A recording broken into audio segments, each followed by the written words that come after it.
Här är en av mina favoriter, Hydrating Face Mist.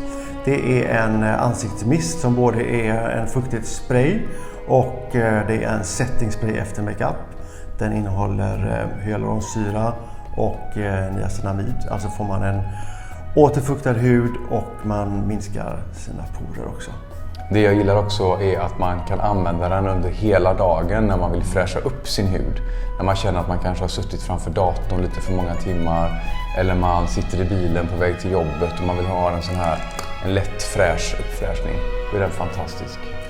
Och hur använder man då den här? Man skakar alltid i sin flaska och sen så är det som ett moln så här.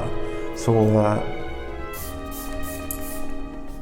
tvätta ansiktet, på med den här efteråt eller under dagen för att återfukta. Det som också är väldigt bra att tänka på det är att när man jobbar med en sån här spray så är det för att man ska hjälpa andra produkter som man applicerar efteråt som ett serum till exempel eller en dag- och nattkräm att lättare kunna penetrera huden. Den jämnar också ut hudens egna pH-värde och skapar en bättre yta på huden.